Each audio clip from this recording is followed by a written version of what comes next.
format, and so welcome to what I'm calling a broadband workshop, because I'm going to ask for some things from you guys when we get towards the end. So, you know, we've been talking about broadband in Nevada County for a really long time, and there's been projects here, projects there, but we're still not where we really need to be. We need to look at the future and say, okay, what do we want to be? Where do we want to be with broadband in 2030 or even 2050? What does it look like in Nevada County, and not just in Nevada County, but the rural United States, really, because that's where the problem is. There are problems in the cities. There are holes in various places due to the incumbents maybe not serving particular areas in the more dense urban and exurban areas, but rural is really where the problem is, and it's universally recognized, and for some reason we just can't seem to figure it out. Well, we're starting to come to some solutions. The main thing is to look at broadband not necessarily as a service like something that you know, you buy a car or you get a cell phone or you take an airplane ride, so you just kind of choose whoever you decide is going to give you that service today at the best price for the best level of service. It's infrastructure. So you're kind of stuck with what's there, what's installed. And that's really what the issue is about the fact that it's a utility and it's not really treated as a utility in the United States, at least the transport level.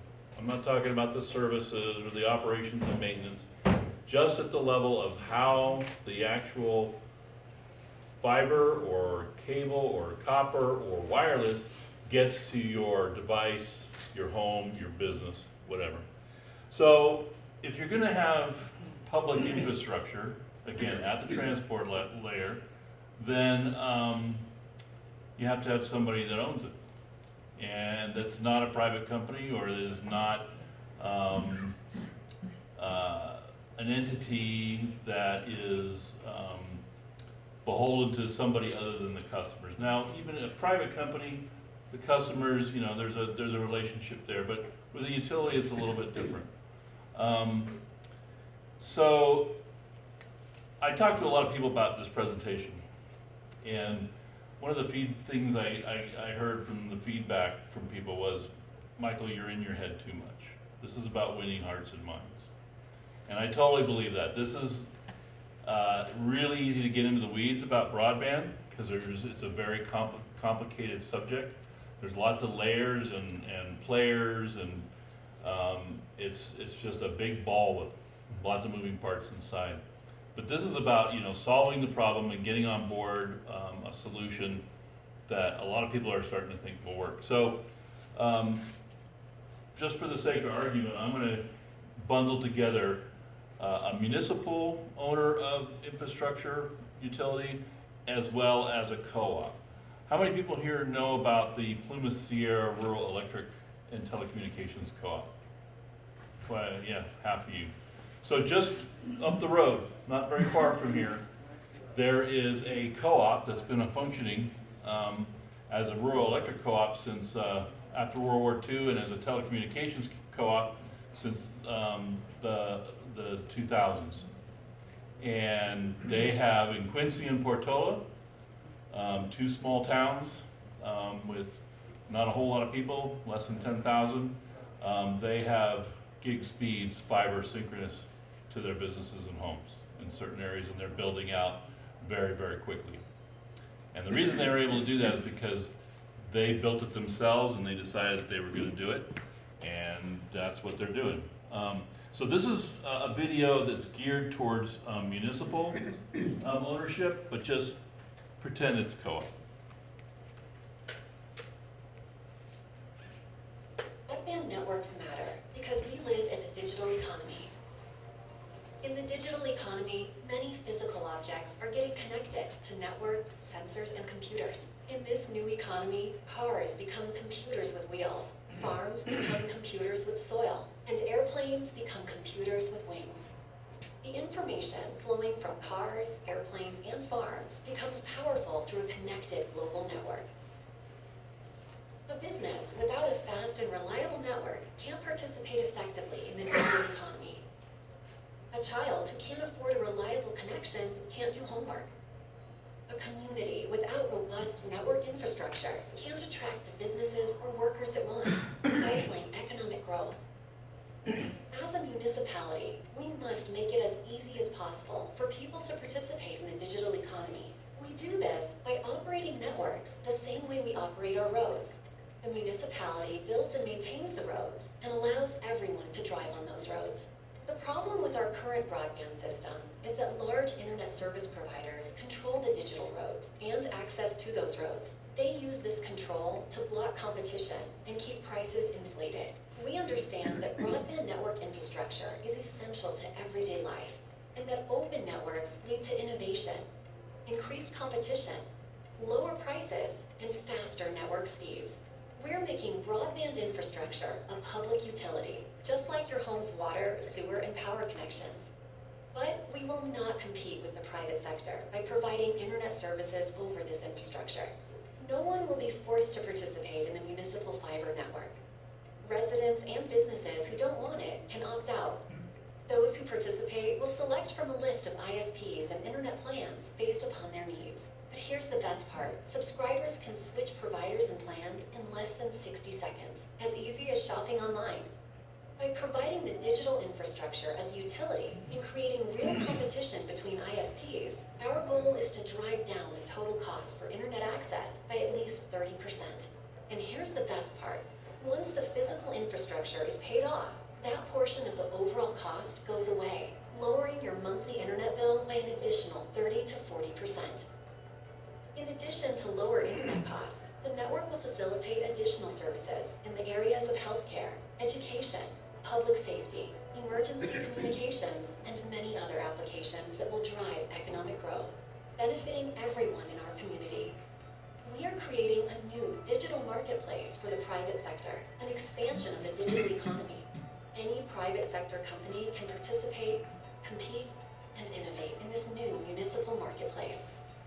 Our goal is to transform internet access from a system designed for the benefit of the large corporations who control these networks to a system designed for the benefit of consumers.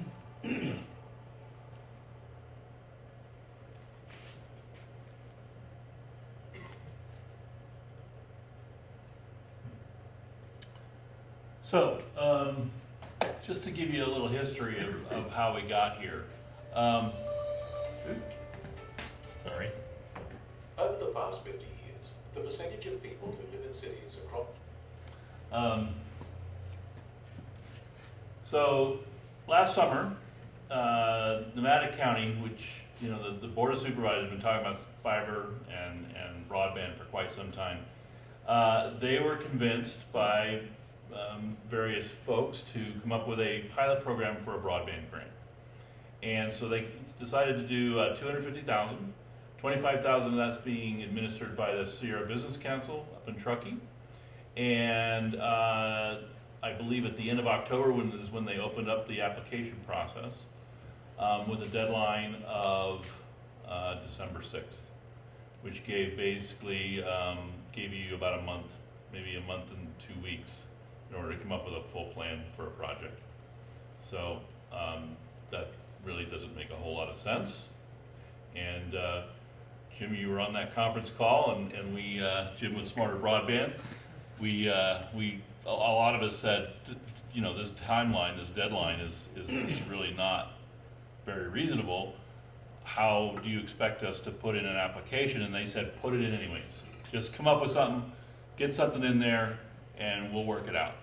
So I took that as a challenge and decided, okay, I'm going to go ahead and throw something in there and see what happens. And as it turned out, it's the application was accepted, and I did a presentation to the city of Nevada City on January 8th, and the proposal is I don't know if you know what This actual project it's called the Nevada City Fiber Hub for Base Industry and Opportunity Residential Project. And it's basically where the old Grass Valley Group buildings are on Providence Mine Road. And the cable will go from the fiber cable underground, all underground. The point of presence connects at a middle mile connection on Zion Street, goes into the back parking lot there in Building 2, and then up into the Liberty Building at the top of the hill there on Providence Mine Road. There'll be a NOC there, Network Operations Center, and then it'll be distributed throughout that area, picking up the old Grass Valley Group buildings, some anchor institutions like the fire stations and the schools between there and Zion Street. And there's a development that was approved, I think 2.5 years ago, called The Grove. And there's 77, 80 units in there, and it would also serve that development. Residential development. Residential development, that's right. The Tech Center, Nevada City Tech Center, is in that area, and there's a lot of pads with no buildings on them, and it would also serve those areas. And I did this on behalf of the Northern Sierra Fiber Broadband Co-op, which I just made up out of my head, and it doesn't exist. You're actually all members now. I just said, hey, I'm going to see if we can make this fly. So, it's been receiving a lot of support. People are calling me, asking me what this is, what are you doing? And so this evening got freed up. There was going to be a presentation, and then David called me and said, hey, do you want to do something about that co-op? I said, okay, sure, why not? So here we are. I was told about 2 weeks ago that there are 3 finalists for the grant, and this is one of them. So we're in the running. There's nothing that says that it won't be accepted. There was a comment period that ended on Friday. We were supposed to hear today who the winning applications are, and that's not going to happen. The county is not done, so we won't find out until I believe it's going to be the first week of February, because they're going to present they'll have a supervisors meeting on the 12th, or no, the 11th, and that's when they're going to have us, if you're a winner of the grant, to get up before the supervisors and basically get a pat on the back or whatever. There's 3 applications that are finalists. There were 3 entries, so I have a feeling all 3 are going to get funded. That's just my gut instinct. The other 2 projects, one is 40 homes up on the top of Banner Lava Cap fiber, and then there's a wireless project up in Tahoe near Boca Reservoir off of 80, and that's an area that's pretty remote, and the ground there is terrible, and so they need to use wireless to get to those folks. And that's done by a company called XWire. So let's see. I've got a slide presentation that I'm going to show you, and let's just go ahead and do it. All right, so I'm looking at this in terms of who, what, when, where, why, how, right? The six W's. So what and where? All right, so that's the physical boundary of the proposed physical boundary of the Northern Sierra Fiber Broadband Cooperative. You've got the Pacific Crest Trail to the east, Placerville to the south, a little below Placerville, Chico to the north, and Sacramento River, Yuba County line, and the Sacramento County line to the west. So you can see, and there's a lot of different reasons that I came up with these boundaries. I won't go into all the details. It has to do with the broadband consortium under the CPUC. It matches some of their boundaries, and there's some other reasons. actually because it's along the Pacific Crest Trail there, to the right of that, or to the east of that, is where the Plymouth Sierra broadband co-op is. So, you know, you have these physical boundaries, but you don't want to get into their territory.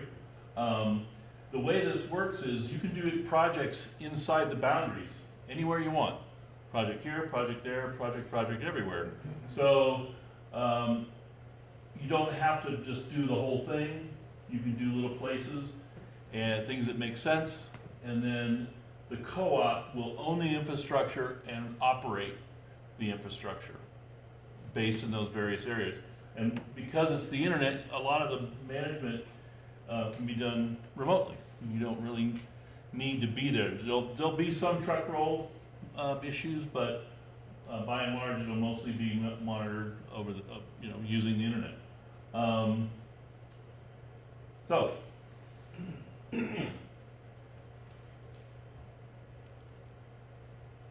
when? As soon as possible. Who? You. So now we got 4 out of the 6 W's down. We're done with those 4. All right, so going back to talking about how broadband is essential utility infrastructure, there's the one that we already know about, and the other one, and the other one. Now what's interesting about these things is that when all of these first came out, they were done by private companies, right? They weren't necessarily considered critical infrastructure. It was like, hey, boy, I bring a wire over to my house, so I'll get a light bulb, and I'll have one light bulb in the house. Of course, once it got to the point where you put a 30-amp breaker on the house, because that's how big they were back then, suddenly people were like, oh, how about a vacuum cleaner? That'd be interesting. So the applications came after the infrastructure was designed and installed, but it was kind of a chicken egg, so it took a little while. But now, the way that this is financed, if you build a development, and you're going to have water, sewer, electricity. It's required. It's not optional. And I mean, you can go out in the woods and build whatever you want, but if it's in a place in a municipality, it's required to have those 3 things. And the way that these get financed is like a Mello-Roos bond.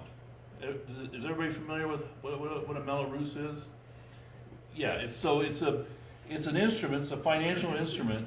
And they just sit on the shelf, and the developer just comes and takes it off the shelf and says, all right, I'm going to take some of this money, I'm going to build this infrastructure, and then I'm going to roll it into the mortgage or whatever the payoff mechanism, and the user, the end user, the customer, the homeowner, doesn't even see the cost. It's just built in. That's not how we do broadband. We do it entirely differently. So we need to add that to the Mello-Roos bond process, is really what the co-op is all about.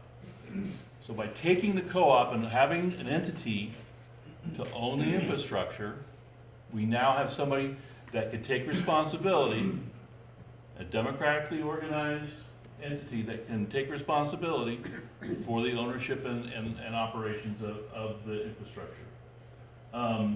Now, one of the reasons that people are looking at this co-op model, and you'll notice these slides are from Entry Point Networks. These are the guys that are pioneering this in the Western United States. And I just bumped into them. Jeff Christensen was here, I don't know, about 2 months ago, it was in September.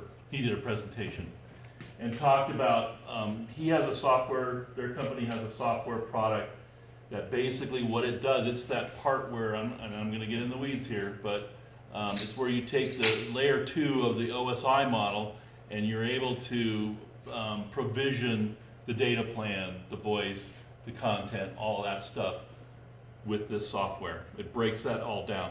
Yeah, go ahead. Is that who developed or produced the video that you showed, the Entry Point?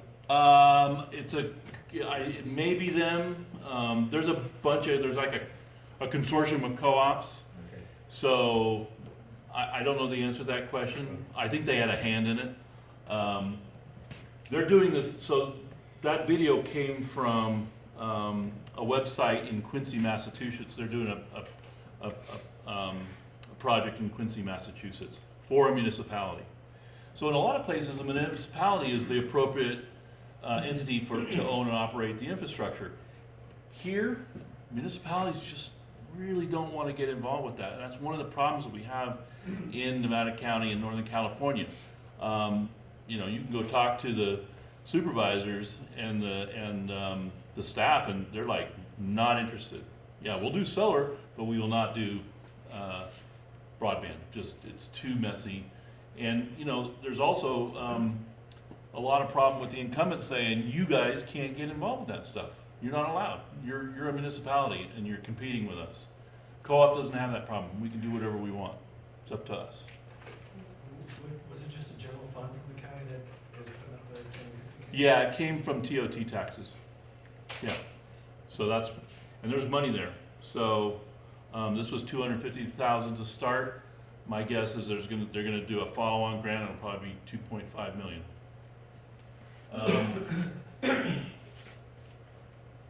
So fourth utility. So you know, we talk about open systems and closed systems. So over there on the right, we have the closed systems. You know, if you want to put some content on Comcast's cable plan, you're going to pay to do that, right? Because there's going to be a relationship of some kind, but they're the ones that control that. I can't just go and do that. I have to talk to somebody. Over here on the left, with the open system, I can put any kind of website up I want. If I want to drive for Lyft, I just get my car, I sign up, and now I'm in that open system. All those other guys, I can sell things on Amazon. I can put ads on Facebook. I have that option. Whereas over there on the closed systems, I can't get in there. They have a lock on it.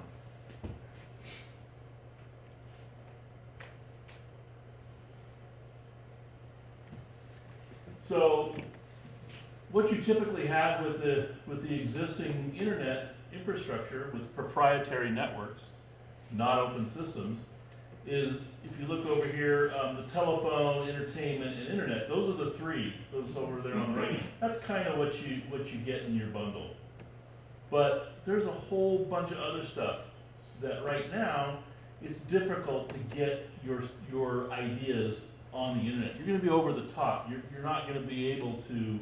When I say over the top, that's at the application layer of the OSI model. Again, getting in the weeds, but you're not able to get down into those lower layers, the transport and the network layer.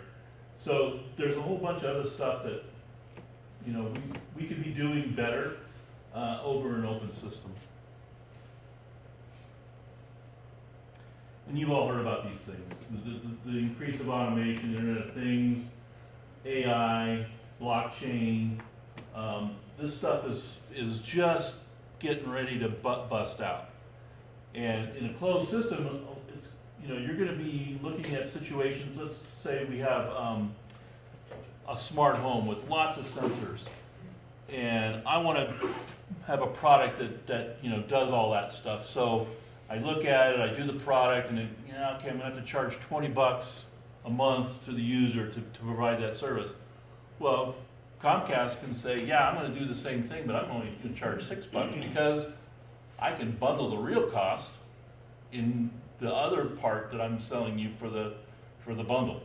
So by breaking it out, you're basically saying this is what it costs to do the infrastructure, and then the operations and maintenance and the services are separate. That's where the free market gets to really do its thing. So this is a map of some of the underground sea cables, and so the way the internet works is I won't get into TCP/IP, but what I will say is that there's first mile, middle mile, and last mile. This is an example of some first mile connectivity. Major trunks going between cities and countries. Middle mile are like expressways, okay, and so you have things coming off of, we have a middle mile project here run by Vast Networks, starts in Bakersfield, goes up through Fresno, Highway 49, and then back out to Colusa down 20, and that's where we would tap in for our last mile project, which is where you connect to the expressway and then you put a piece of fiber to each premise or a wireless connection as well.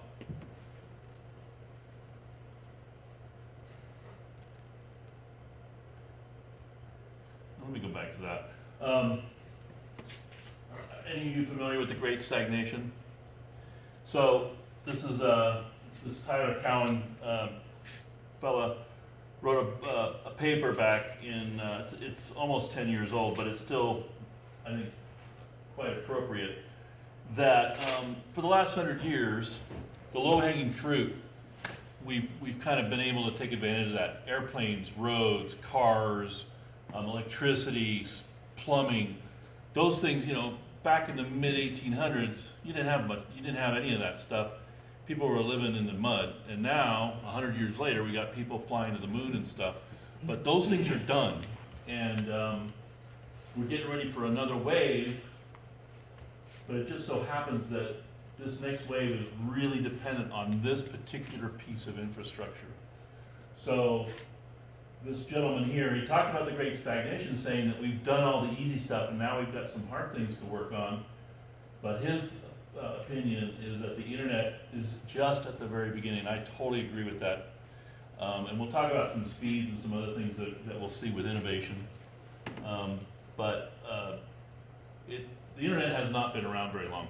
Whenever I talk to people and say, oh, we're just at the beginning, it's like, well, they can't remember when they didn't have one of these things, right? But it wasn't that long ago that these things were not in everybody's back pocket.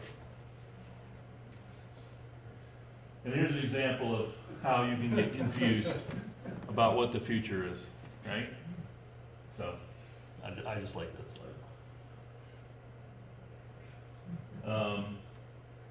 So this is another slide about the open network, open access versus proprietary networks. So let's talk about speed. There we have our DSL connection, right? We have our cable, 1 gigabit per second currently. Maybe we'll get to 2, maybe 5. Laws of physics will start to really get us in the weeds on that. 5G, everybody's talking about 5G. Boy, 5G is going to save the world. Laws of physics once again say, 10 gig, maybe a little bit more. Then of course you've got the faster you get, the tighter the millimeter waves, the closer you get to the spectrum of light, and you also have a whole bunch of people that are going to line up at your city council meetings and talk about how it's, you know, killing all the bees and stuff. So wireless, the thing about wireless, and I get this question constantly, is why bother? They're putting satellites in space. We don't need fiber. They're different. Wireless and wireline, wireless and fiber are complementary. They're not competitive. You need both of them. We're going to be using both of them for the next 100 years. And they both have a place, but one doesn't knock out the other. And here's a slide that kind of talks about that. There. So currently, you can run 25 terabits per second down a single piece of glass. That's 25 million megabits per second. Try doing that on a wireless connection. Try doing that on anything else. Actually, I think it was last year in the lab, they had a connection at 661 terabits per second. So, the thing about fiber, it's a fundamentally different medium, and what it's going to do is once it has ubiquitous application, the new ideas of what to do with it will be invented. We don't know what's going to be on there. I think one of the killer apps right away will be real video conferencing, where you're sitting in a room and everybody in that room looks like, just like I'm talking to you. I can make eye contact and I can see. That's going to happen pretty soon. The technology's already there, but we don't have the bandwidth. But when we get bandwidth like this, not a problem. So this is fundamental to, you know, our species' survival for the next 100 years. We need this. I don't care if you're doing art or education, healthcare, manufacturing, you know, every single thing that we do in the world as human beings is going to be taking advantage of this fiber infrastructure. In our lifetime? Depends on if we can get the co-op tilted up. So, there's another community in the western United States that Entry Point has worked with, and it's operating in Ammon right now. This is kind of the poster child example that we use to describe this. And by the way, what Entry Point does is they have their software, and there's other companies that do this, so I'm not beholden to Entry Point, but I really like what they're doing. And they're acting as evangelists too, so you know they provided these slides to me, just said go for it, go be an evangelist. So they just charge like $1.50 per user per month to build this platform. That's it. So that's what's in it for them. So in Ammon, Idaho, 30,000 people. You can switch your ISP in 30 seconds. They offer a 15 megabit per second internet connection, synchronous for free. The data plan doesn't cost you anything. A gig is $9.99 a month. And you can create a virtual private network.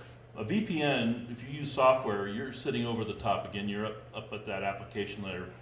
Here you can provision a real, if you call Comcast and say, I have a branch office here and a branch office here, I want you to put a point-to-point connection through the internet that's at layer 2.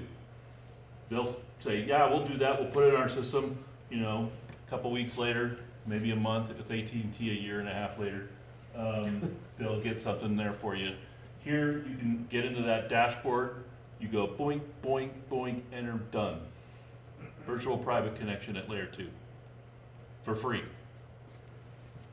This is an Ammon, Idaho today.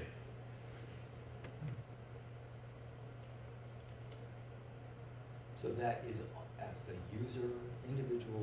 Individual fiber user, level? it's just a browser based. So again, I took out a lot of slides, but so you're paying for the infrastructure in Ammon because it's flat and because it's very loamy. It's very cheap. It's about $3,000 per premise to do the installation. Their model is you pay $3,000, you're done paying for the infrastructure, or you can amortize it over 15, or no, it's actually 5 years. And then there's the operation and maintenance, which is about $20, and then there's the data plan.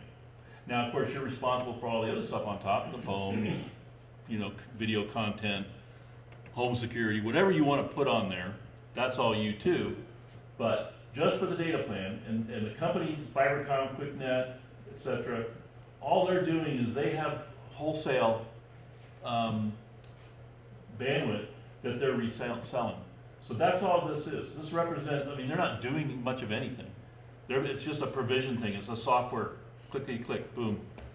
But those are the prices. So you can see, again, if you add this thing up, in Ammon, if you're still paying off your infrastructure, you're paying about $46 a month for a gig connection, synchronous.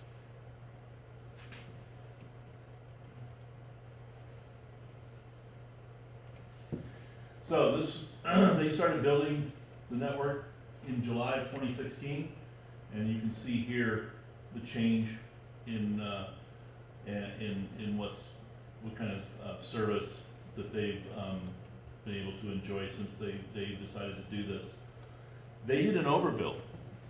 So an overbuild is where this is what we have, right? We've got Comcast, we've got AT&T, and they had a company called Cable One.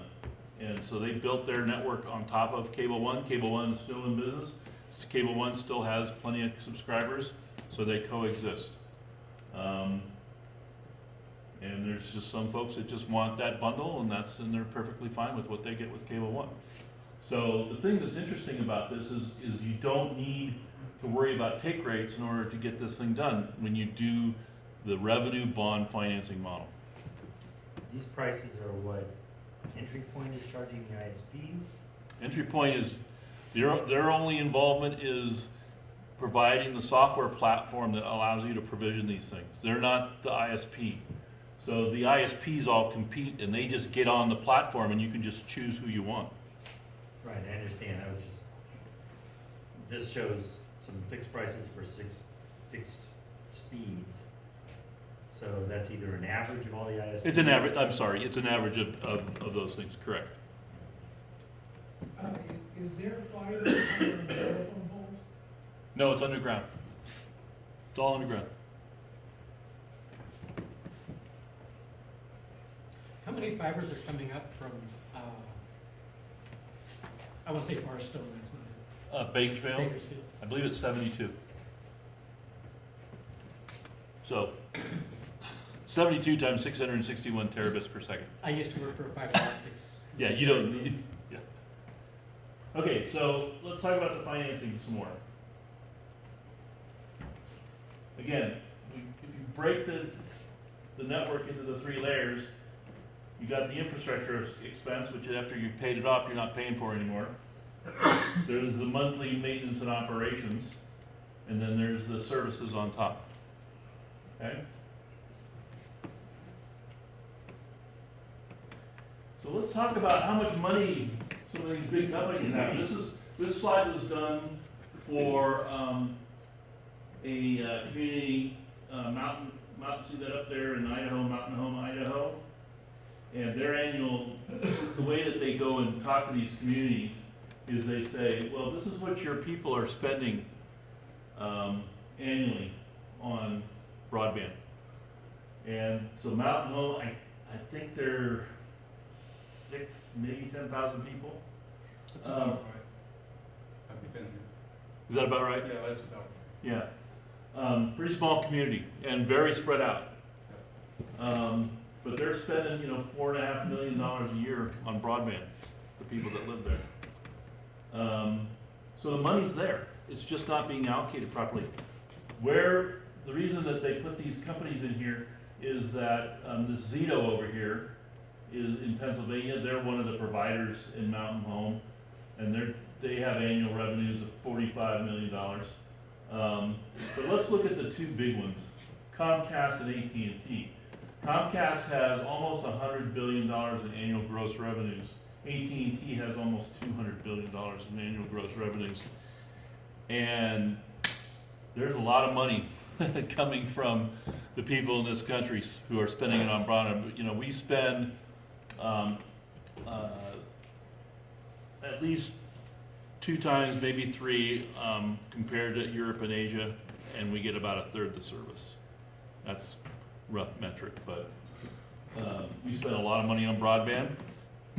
We're a fairly rich country, so we kind of don't pay attention to it. We're used to it. People from France come here and they go, what the heck is wrong with you people? This is insane. So, those are some big numbers.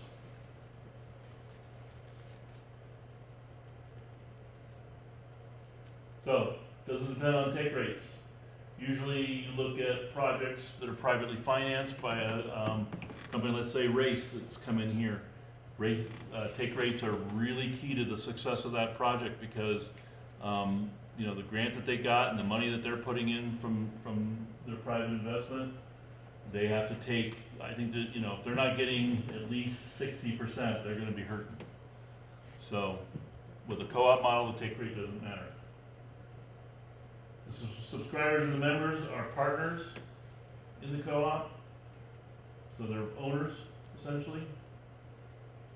And the success of the co-op has nothing to do with the services.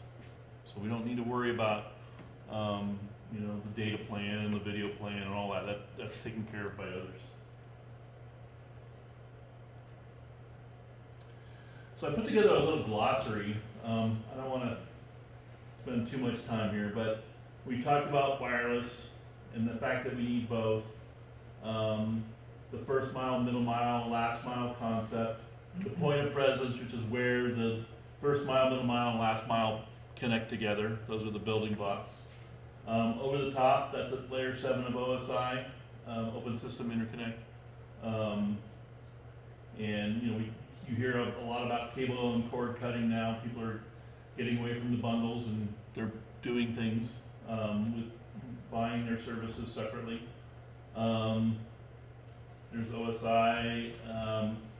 Last time I did a presentation, I think it was in May of last year, we went quite a ways into the Rochdale principles, which is when co-ops were first invented. There was, it was Rochdale, New York, I think. And anyways, or no, it was in the UK. But there's a whole set of principles, and you can Google that. Yeah, and if you really want to get into, there's the Melrose, but one of the reasons we are where we are today in broadband is because of those things at the bottom. The Communication Act of 1934, Telecommunications Act of 1994, and the big one was the Telecommunications Act of 1996. And what happened in 1996, you'll see there it says Title II. Basically, up until 1996, started in 94, but 96 is when it really said, okay, telephony and the internet are going to split. Telephony will remain regulated, internet not regulated. Internet, we need it to flourish, we need thousands of blossoms to bloom, so we're just going to let the free market take care of that. And the free market said, great idea, we will provide wonderful service and we'll have a ubiquitous access. And we all know how that worked out. Not so well. We did not get the ubiquitous access. So if the cooperative, if you form a cooperative, it's eligible for Melrose bonds. We're creating bond programs that will be like Melrose for broadband specifically. Okay, I see. Yeah, and so there's a consortium of co-ops and entry points involved, working with some money people in back east, and they're just starting to get this rolling, but money is starting to get a little bit hesitant with the stock market. It's way up there, so there's a lot of money that's looking for the bond market to go to, and the bond market is looking for solid infrastructure projects that can deliver revenue over a 20, 25, 30-year period of time that's solid, that's known, and they love broadband. They think that broadband is a really great way to go.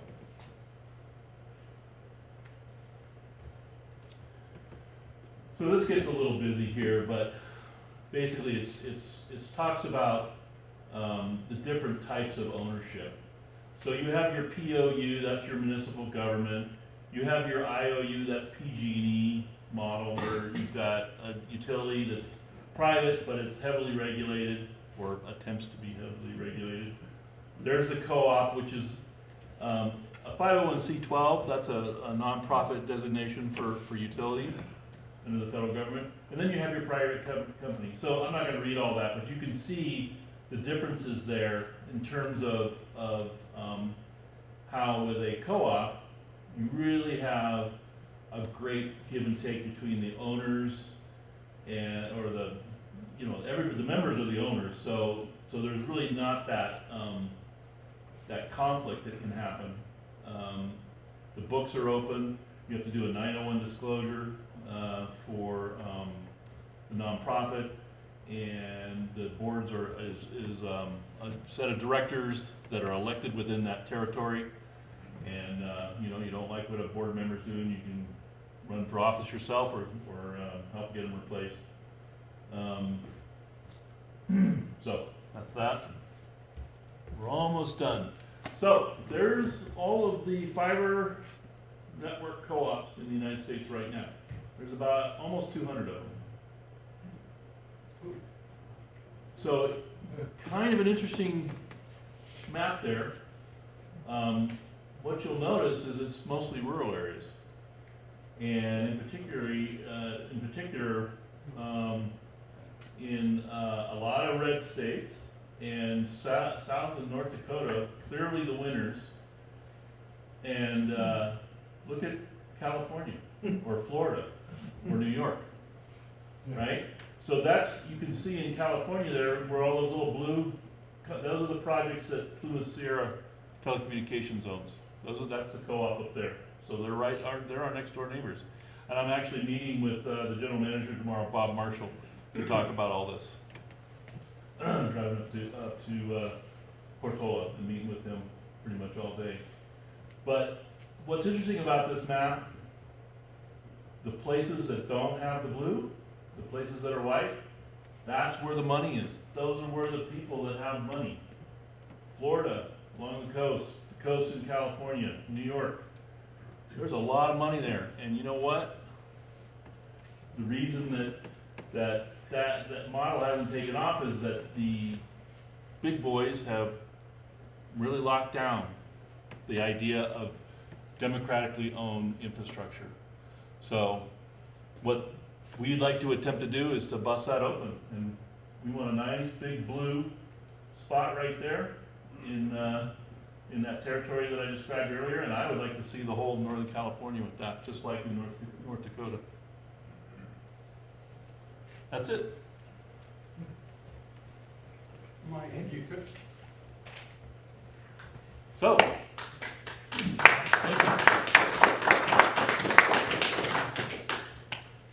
any questions? Yeah, I'm waiting for the ask. What? In every pitch, there's an ask. I have it right here. You gotta pass the microphone before you ask a question. I got the mic. So here's, I gotta ask the we can do the ask while we're answering questions. So this is where I'd like you to put your name, your email address, and what kind of interest you might have.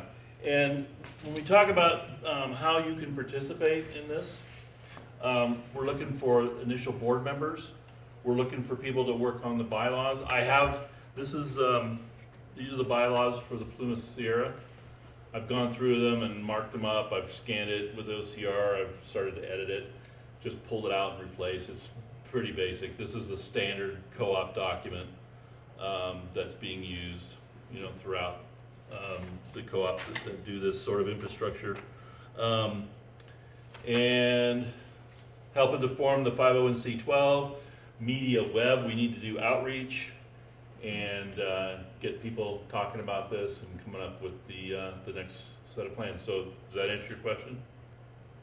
Sort of. Sort of. Well, you can help me with coming up with the ask then. This, the thing is, let me just tell you what I'm going to get out of this. I have every intention of bidding for the operations and maintenance. I have an IT services company in Nevada County. So I would like to do that part of it. And if there's somebody else that wants to do it, God bless you. We'll fight it out in the free market. I'll try to offer better services at a better price. That's what the free market's all about. But that's what I want to do. And I don't want to be the general manager of this co-op. I don't want to be on the board. I want you guys to be. I want the community to embrace this idea so that we can get broadband done in Nevada County and Northern California, hopefully. So, any questions? A couple. One, if you took like that blue map and you laid on top of the electric utility co-ops, looks like to me it probably matches up. Correct. The next question I had on that, it seems like to me there were some regulations and laws that were set up to create electric utility co-ops. Is there something needed in that area to actually make this happen? There's about 34 states where there's a problem there, but there's been a lot of activity at the federal level to get rid of those hurdles and roll back some of that legislation. California is not one of those states. We don't have any problem doing this. We don't have any boundaries in California. Nope. Are there any electrical co-ops in California right now? Yeah, there's a handful. So Entry Point is working with the city of Reading. They have an electrical co-op there, and they've decided to add broadband to their co-op, so they'll have 100,000 fiber users when they're done, and they plan to break ground this summer. They approved it at the city council level in the fall, and they're starting to create the plans and the engineering and all that. So, another question, you mentioned the project up in Boca, Yeah. Truckee. Mhm. You got any idea how far that's gonna reach out? I don't, but if you go to the Nevada County website and Google broadband projects, it'll give you a list. It'll have this project is there, the whole application all filled out, and the other two, and you can go look at that. And it's got a map in there. I can't remember what it looks like. I've got a copy of Yeah, it. yeah. I can't remember it. It's It's gonna be close. yeah, it's somewhere in between the freeway and the reservoir, You know, Boca's- which is yeah, it's a ways up there. I know. Yeah. Might Yeah. be moving it on. So I'd like to kind of build on Herb's comment here, Bert, excuse me. It's okay. Bert, Her. So, my understanding, I know a guy that does some of the finances on these things. Okay.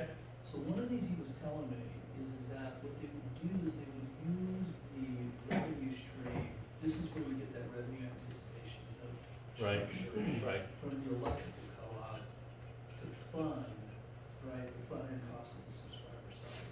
And so this is where, now this would, take some convincing with Wall Street, if you're gonna say like, I can sign everybody up. Yeah. But that's how they got those bonds done, is my understanding. So that's. I think you're right. Yeah. Right, and I'm sure like the Plymouth Quincy guys, they have an electrical co-op, right? And same thing with Amon, Mm-hmm. and I know he's doing a deal right now with Amon, right? So this is, I think, part of the structural side of it. So my question is, without that, are Mm-hmm. the capital markets really ready to say like, hey, you know what? I'm gonna believe you that you got 60,000 people on this side of the county that wanna sign up for this.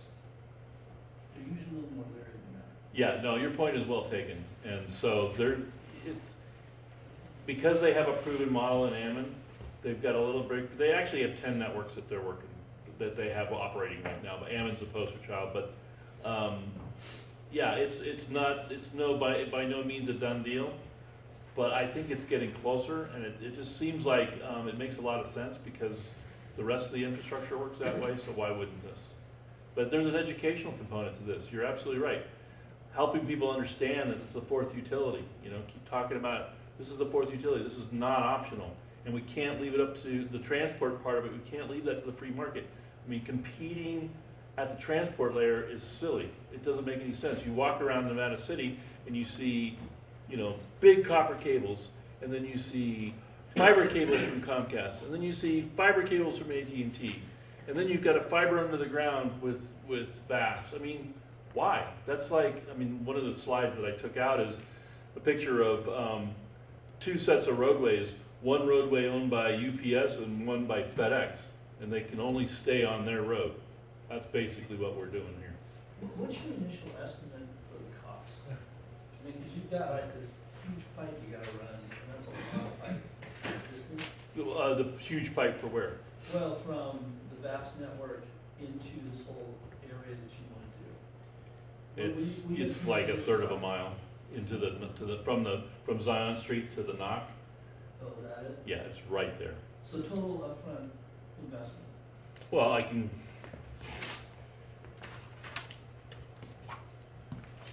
So these are the particulars right here. So that project, frankly, I base these numbers off of, I didn't go and have any quote done by an engineering. Yeah, I just, like this, Yeah. but I do have quotes. I'm working on a project down, below Placerville at a homeowners association, 24 homes. And so, I know the numbers based on that. So we're looking at, basically, 13,000, 14,000 feet at $45 a foot. That's $594,000. So $500,000. That's just for the labor to get that all in. And then there's the prices for the construction materials. A 72 count fiber is $3.45 a foot, so that's 30,000. 6 count drop fiber, 5,000 feet, $2.15 a foot. So this is Couple million maybe? This particular project is, I penciled it out at $1 million, but it doesn't include all of the premises. But $1 million, so call it $1 million, just to get going. Do all of the major infrastructure, the pop, the knock, pick up, you know, the outer perimeter, and then the infill might cost some more, I don't know. I mean, I really have to get it engineered, obviously, but I just did it based on what I've done before. As looking at from the past to the future, this occurs to me to be an equivalent of the telephone 100 years ago, in that this can be pushed as a prime communications piece. It's not just a way to get your TV in, but it's. That's one of the services. Phone is, yeah, absolutely. Yeah. I mean, the copper telephone is pretty much gone. Yeah. Have you done any investigation into the availability of manpower?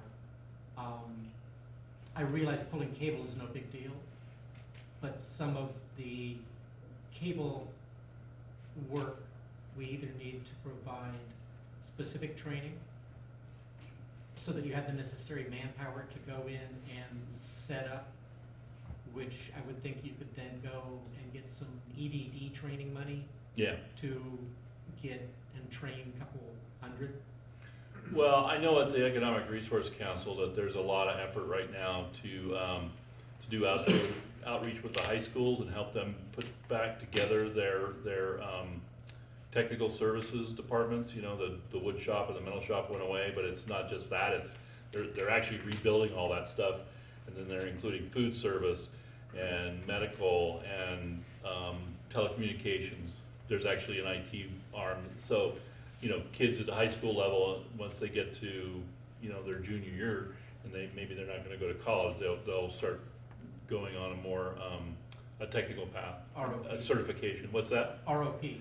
It's what reinventing called. the ROP back in the day. Yeah, exactly. That all broke down, and now they're putting it back together again. So that would be a great thing for that. Nick? Just so the demand and the track record is here on the record, can you talk for a minute about how many broadband co-ops there exist in the country now, and perhaps how many are in process? I know that one company you mentioned has quite a few finished and quite a few more in progress.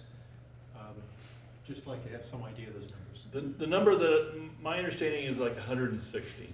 And some of those are, well, probably most of them have an electric component, but some of them are just pure play broadband. The ones in the agricultural areas in the Midwest, those are the pure play broadband co-ops, because those are the farmers that one part in the video where it talked about the farm is a computer with soil. That's what's going on out there. They have to eke, you know, every last drop of water, and every plant has a sensor almost. So I don't really, I mean, I know that it's a fast growing movement. There's lots of resources out there that you can look at, magazines and websites that talk about this. So, and I read that stuff all the time. But it's a lot of one-offs, you know. People are doing what we're doing. It's just people getting together, and you know, we're doing it now. They did it 2 years ago, so it's a pretty new thing, and you know, I think it's growing fast. That's for sure. There's a lot of buzz. How many municipality zones are within the co-op's area? Since we would be, I'm assuming we'd go in and pitch to the community leaders, elders, to say, hey, look, if you want to leave last century's behind and move forward, we need to look at how large of an opportunity do we have to create this? Yeah, well, I think once the opportunity is created, that some municipalities will gravitate right away. And I'll give you an example. I got a phone call from some folks who have a problem in Paradise. Because the municipality there, Butte County and the town of Paradise doesn't wanna own the infrastructure. They're looking for an entity to own it. And they heard about this fiber co-op and they said, oh, what about you guys? And so we're starting that conversation. So that's almost a greenfield, that's 14,000 users. If we could grab those guys right away and help them get back on their feet and give them world-class broadband, wow, I mean, what a story. Hate So- to break it up, folks, but I think we're just about out of time. Glad you guys have more questions. As Mike said, get involved. We need people to make this happen. Yeah, we need people to make it happen. Thank you very much.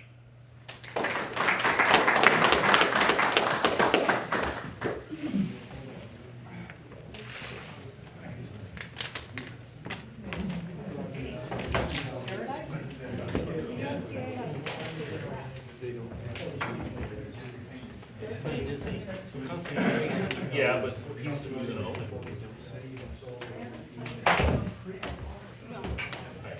But not the broad. So we can go down. Right, because they layer Plenty of money. on. Plenty of money. You need somebody to own it. Oh, I'm sorry. You're laughing. That would be a good angle. I think VCR and. You said they're sitting here like us, getting ready to do it. Yeah, That's what the grandparents did, get electricity to their farm. that's right. And there was a time when that's where electricity was. I know Power had a few big Yeah. lines, and there were like, in my little county, there were 4 Sure. electric lines. So this is a historical trend I that we think need so, to yeah. continue. You comment that, hit rate, if you will, is not necessarily a function, but it is a function. Let's face it. You can't ignore it, but what happened, yeah. The point, my point, or my question to you is Yeah. look at the city project, it's kind of low hanging fruit. It is. Very close. That's why I chose it. I laugh when he goes, Yeah. it's 74 Off the Sierra. Right. 74 fiber. Kind of the opposite side where there's nothing Because that that will goes be near it, really and somehow you'd have to pull something 7 or 8 miles down. Gets into what Tim was talking about. It's in his late pine, Yeah. and like Wildwood and those type situations. But there you also have a large population, relatively speaking. Right, but the take rate is relative to what the note holder is willing to risk, right? So, the thing is that the revenue bonds that are financing these existing co-ops, they're making that determination, they're doing, they're running the calculations, they're saying, okay, we've got these 10-acre parcels, 20-acre parcels in ag country, but we're gonna go ahead and do this because, it pencils out at this interest rate over this amount of time. Which is way different than, when I was involved with the Spiral project, these guys that we were going to for money were saying, I want my money back in 5 years and I need, 12, 15%. Right. So it didn't pencil. So it's just it's a different way of. What we're looking at now. I mean, some of these revenue bond guys, 6, 9% over 25 years. So, One of the statistics I know from an AT&T standpoint is that on average, SPRA is about 95% profit margin. Anybody else want to sign up? that's right. It's a good, yeah. It's like being in water. Here, I'll Yeah. take that. There was a pretty major surge of interest in power co-ops. That's right. That's right. I think the general manager was one direction there. Maybe some synergies that we can't imagine. I think they need to work together because without broadband, they go together. They're actually very similar because you need broadband and you need power. You need both. And they can both go down in trench. Well, my October was a nightmare. Because my biggest problem with my crew and I was that we were dealing with people that had power and no broadband, or broadband and no power. That's literally what it was. And so the people that had power, we were trying to get them attached to the already hammered cell towers. Right? Everybody's like trying to do their electronic medical records over the cell signal. Or I would have settled for either one. and contracts went down after 4 hours because they got batteries on the wall.